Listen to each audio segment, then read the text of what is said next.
Bonjour. Bonjour monsieur. Bonjour chers investisseurs Immo Finance 5G. Aujourd'hui nous avons le plaisir, l'honneur de recevoir une icône dans le domaine de l'immobilier. Je veux parler de Hervé Faucha-Konan, qui n'est plus à présenter pour ceux qui sont dans l'immobilier en Côte d'Ivoire bien sûr. Un ingénieur. Je vais lui laisser la parole pour se présenter. Aujourd'hui nous allons parler d'un thème très important. Donc je te conseille de rester jusqu'à la fin de cette vidéo parce que nous allons voir comment choisir un bon architecte et comment choisir un bon ingénieur sur ton chantier.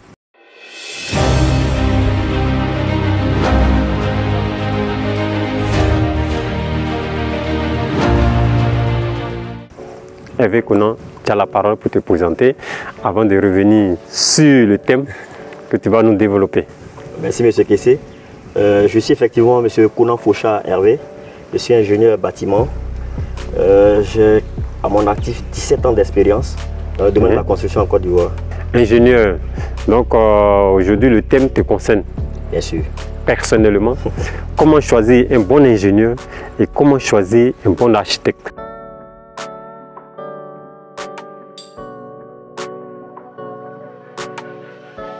Le thème il est d'une importance capitale avec tout ce que nous connaissons à Abidjan comme désagrément. D'abord, il faut avoir des critères de choix pour un architecte ou pour un ingénieur et pour un ingénieur. D'abord, un architecte, c'est celui qui conçoit un projet de bâtiment. Un architecte, ce n'est pas seulement une œuvre d'art. Vous devez savoir qu'un architecte, c'est celui qui conçoit un ouvrage, mais cet ouvrage-là doit être fonctionnel. Et en fonction de nos envies, on va choisir cet architecte. Quand vous arrivez par exemple en Côte d'Ivoire, il y a un ordre des architectes, mais vous n'allez pas venir choisir. Vous n'allez pas aller, on va dire, automatiquement ou systématiquement, forcément à l'ordre des architectes. Et pour votre ouvrage, vous avez vu par exemple un ouvrage en ville où quelqu'un fait un ouvrage, vous avez certainement envie de construire votre bâtiment en fonction de cet ouvrage. Donc le critère de choix, c'est l'expérience de l'architecte, c'est le design que parce que chaque architecte se donne un design. Donc c'est en fonction de son design là que, ou peut-être vous pouvez choisir le type d'architecte que vous souhaitez. Il y en a qui sont aujourd'hui, on parle de changement climatique, il y en a qui se sont déjà spécialisés dedans. Il y en a aujourd'hui, sans faire de publicité, quand vous voyez tous les bâtiments de Versus, c'est la signature d'un architecte. C'est-à-dire quand vous voyez tous les constructeurs de Versus, vous savez que c'est la signature d'un architecte. Quand vous voyez par exemple les banques atlantiques, quand vous voyez la cible, chaque architecte a une signature. Donc en fonction de sa signature, vous avez dit, moi je veux construire ma maison comme. Quand on voit aujourd'hui le ciel d'orange, c'est la signature d'un architecte. Donc chaque architecte a sa signature. Mais en fonction aussi du type d'ouvrage d'un pays, par exemple en Côte d'Ivoire, vous êtes obligé de passer par un concours d'architecte. En fonction de la grandeur, je n'ai pas exactement le montant qu'il faut pour passer un concours. Parce qu'il faut faire concourir tous les architectes en Côte d'Ivoire, mais c'est en fonction du niveau des travaux. C'est-à-dire que plus le travail à un certain niveau public est élevé, vous êtes obligé de passer par un concours d'architectes. C'est-à-dire que tous les architectes vont venir concourir. Vous allez leur donner exactement ce que vous voulez. Et on vous dit, moi en tant qu'architecte, je vous propose ça à tel coût. Et c'est à vous à la fin de choisir l'architecte, mais ça doit être de façon transparente. Voilà, ça veut dire que même si tu arrives d'un pays, tu es nouveau, tu arrives en Côte d'Ivoire, tu as envie d'investir dans l'immobilier, tu peux ne pas connaître les architectes. Il suffit simplement de demander le catalogue des architectes de Côte d'Ivoire et de voir ce qu'ils ont déjà exécuté. Dans le domaine, on appelle, je veux dire, si on demande un document, on va demander l'attestation de bonne exécution. C'est-à-dire que ce qu'il a déjà exécuté, qu'on voit. Je dirais que c'est la même chose pour un ingénieur. Non, avant de tomber dans ton domaine, le domaine que tu maîtrises le plus, toujours dans l'architecte. Puisque en fait, moi, c'est René Kessé de Immo Finance 5G. Sur cette chaîne, comme je le disais, vous avez la possibilité d'investir, la possibilité d'être dans un groupe où nous parlons d'expérience, de partage d'expérience. Et là, on est en train de créer un réseau des investisseurs immobiliers. Mais parlant d'architecte, moi, j'ai plusieurs flèches à mon arc. Voilà. J'organise le salon de l'orientation, qui s'adresse aux élèves qui sont en classe de terminale. Et déjà, je vous confirme que l'école des architectes de Côte d'Ivoire a déjà réservé ces 2 stands. Et chaque année, avec nous, ils prennent 2 stands. Donc, comme on a parlé des architectes, pour vous parents, pour vous élèves, si parents, vous voulez que votre enfant soit architecte, venez au salon de l'orientation. C'est à la fin de ce mois de juillet, pratiquement précisément du 28 au 30 juillet, au lycée classique. Voilà. Donc voici un peu ce que Faucha vient de nous dire pour choisir ton architecte. Maintenant, quels sont les critères pour choisir ton ingénieur? bâtiment? Je dirais que c'est les mêmes critères. Okay. Je dis c'est sur l'expérience passée de l'ingénieur et de ce qu'il a déjà exécuté qu'on va le choisir. C'est la même chose comme l'architecte. Je dis l'ingénieur, c'est vrai que c'est encore plus technique. C'est vrai que je parlais tout à l'heure de l'architecte, il y a la technique dedans parce que l'architecte, il faut que ce qu'il fait, tout ce qu'il fait doit fonctionner. Et c'est ce que le code de l'habitat dit. C'est-à-dire qu'un architecte, il est le garant de la fonctionnalité de sa conception architecturale. Wow.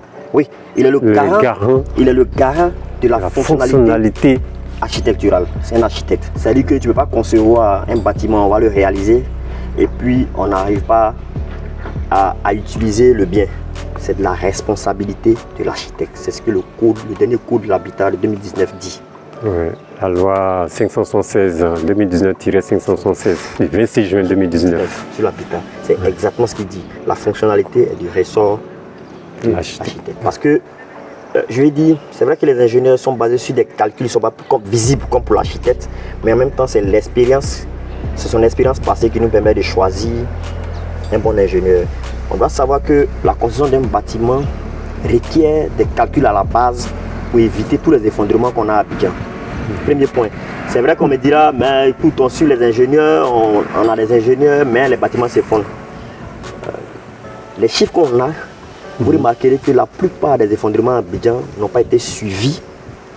En tout cas, les chiffres que j'ai du ministère n'ont pas été suivis par des ingénieurs conseils, pour la plupart, ou par un architecte. Parce que vous savez que souvent, la bonne technique, la bonne pratique voudrait que quand l'architecte a fini de concevoir, il prend tous les experts qui contribuent à la bonne construction d'une maison. C'est-à-dire qu'il va faire appel à un ingénieur qui va faire les calculs de structure, comme je disais tout à l'heure, de béton armé. Il va prendre un topographe pour nous donner toutes les bonnes cotes, les bons niveaux et tout ça. Il va prendre un plombier, un expert en plomberie, un expert en électricité. On va faire une étude complète de tout. Même le carrelage, il y a ce qu'on appelle les plans de calépinage. Les carreaux, là, on doit savoir où les joints passent. Les faux plafonds, c'est pareil. Donc on a fait un projet comme ça, que le permis de construire a validé. Au moment de l'exécution, il nous faut encore des experts pour suivre les travaux. Malheureusement, ce qui se passe ici, c'est que comme le permis de construire est administratif, on se débrouille pour que le permis de construire, on ait toutes les pièces. Et après, dans l'exécution, comme le ministère de la construction n'a pas, je veux dire, matériellement le maximum d'experts pour suivre tous les travaux en même temps en Côte d'Ivoire, parce que si on vous donne le nombre de constructions en une année en Côte d'Ivoire, vous allez attraper vos têtes. Non, je ne t'écoute pas la parole. J'étais à une rencontre avec le ministère de la Construction qui nous disait qu'une fois ils ont essayé de compter tous les chantiers. Voilà, selon les chiffres officiels. Voilà, selon les chiffres officiels qui étaient en cours au niveau d'Abidjan, ils étaient entre 50 et 60 000 constructions en cours, ne serait-ce qu'au niveau d'Abidjan. Ouais. Ça c'est la moyenne. Ça veut dire que si vous avez 50 000 constructions par an en Côte d'Ivoire, pas par an, c'est pas au moment où... On va prendre la moyenne. Puisque ces constructions sont en cours, il y a la moyenne. Moi j'ai les chiffres, mais je n'ai pas ça sur moi. Je veux dire, si vous avez même 20 000 constructions en moyenne en Côte d'Ivoire, quels moyens dispose l'État de suivre? Je veux dire, ça c'est notre parenthèse. L'État doit se donner les moyens. On va revenir certainement dessus avec notre émission. L'État doit se donner les moyens pour pouvoir contrôler toutes ces constructions. Parce que c'est du ressort de l'État. Mais je veux dire, si les maisons sont contrôlées par des experts, c'est-à-dire que si un ingénieur suit les travaux dont les études ont été correctement faites, vous allez remarquer que les effondrements vont diminuer. On est passé pour quelqu'un qui veut faire son petit, une petite villa basse de 4 pièces ou bien une villa duplex de 4 pièces. Est-ce qu'il faille aller chercher tout cet arsenal d'experts pour l'accompagner? Pour finir, le monsieur ou bien le pauvre, il ne va pas pouvoir construire sa maison. C'est vrai que la loi n'est pas encore arrivée à ce niveau de façon drastique, mais il est nécessaire pour un promoteur de prendre toutes les dispositions pour assurer la stabilité et le confort de son ouvrage. L'exercice est simple. Aujourd'hui, la loi fait obligation à tout promoteur de faire appel à un architecte. Aujourd'hui, on ne peut pas avoir un permis de construire en Côte d'Ivoire ici sans passer par un architecte. Ce n'est pas possible. C'est pas possible. C'est pas possible. Aujourd'hui, la loi dit pour n'importe quel type de construction, il vous faut absolument un permis de construire. C'est vrai qu'il y a des constructions qui sont exemptées par le permis de construire. Ça, c'est une catégorie. Mais vous voulez construire votre maison, il vous faut absolument passer par un architecte. Dès lors que vous passez par un architecte, il est plus aisé pour vous en tant que promoteur de prendre sur vous et d'indiquer à l'architecte qui est en train de faire votre étude de vous faire une étude aboutie. Ça va nécessairement vous revenir moins cher. Sur le temps. Oui, parce qu'en fait, si vous-même vous devez aller solliciter un cabinet pour vous faire vos études d'électricité, de plomberie et tout ça, d'assainissement, ça va vous prendre du temps.